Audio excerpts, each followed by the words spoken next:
welcome to this first video in a series of bagpipe tutorials.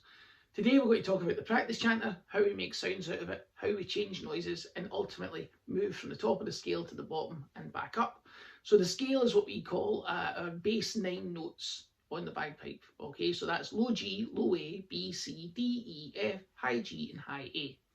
So let's start off with just figuring out how the thing works.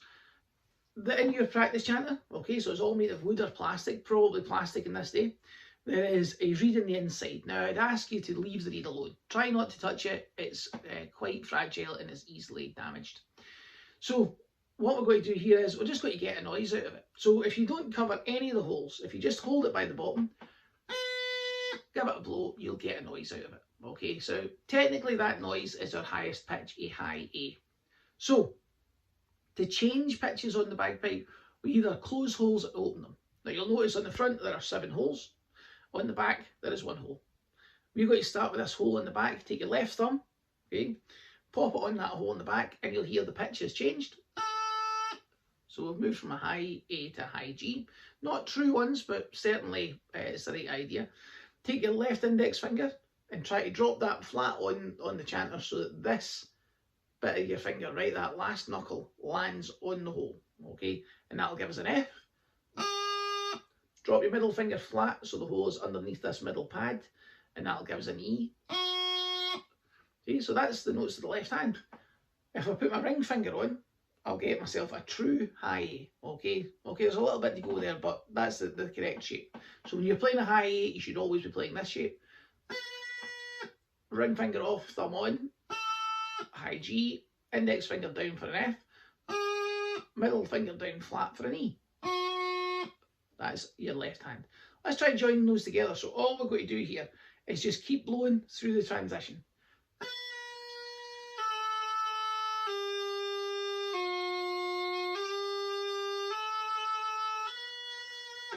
There we go. Okay, so that's the left hand all the way up, all the way down. Easy peasy. Right hand. Now, a little bit counterintuitive. Your brain's going to tell you to use this finger, the index finger, and that's how you're going to get a hold of it. We don't want to do that. Pinky finger. Shortest finger is going to dictate everything in the right hand. So you're going to try to put the hole just here after the last crease. Okay? So, in the pinky finger on, that gives us a true D shape. Left hand's all closed, left pinky finger up. We never use this finger for playing notes. So there's my D. Index finger flat down again. Try to get the hole on or around this last knuckle here.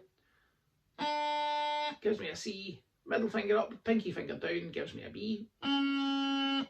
Ring finger down gives me an A. And then pinky finger down gives me a low G.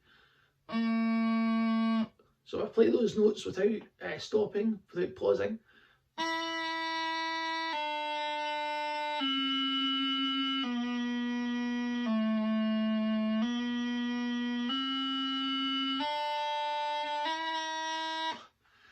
And that's the notes of the right hand. Okay, feel free to pause here and rewind and watch all that again. Okay, feel free to pause and have a go at it yourself. Don't worry about speed. Okay, be as slow or as fast as you're comfortable with, but it's important that you are comfortable.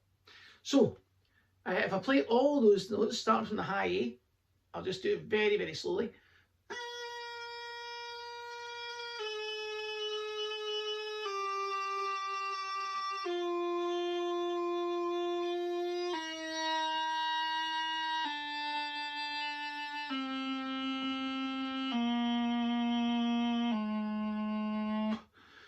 Now, that's me playing from the high A all the way down. So there's something there we have to cover. We have to make sure we know how to get from E to D and D to E. So this is my E shape. There's the E there. I'm going to let my right hand go, pop my pinky finger back on, close my ring finger. The last thing I do is close that E, and that gives me the D. So that would sound like, make the new note, close the old note. D to E, there's my D shape. Left ring finger up, there's the new note. Pinky finger off, close the 3 fingers between, and I've got to E. Now, using these tools, you'll be able to play from the highest note to the lowest note and back, or the lowest note to the highest note and back, whichever way suits you best. Feel free again to pause, rewind, go over any bit of this video that you feel is helpful. But other than that, I'll see you in the next lesson.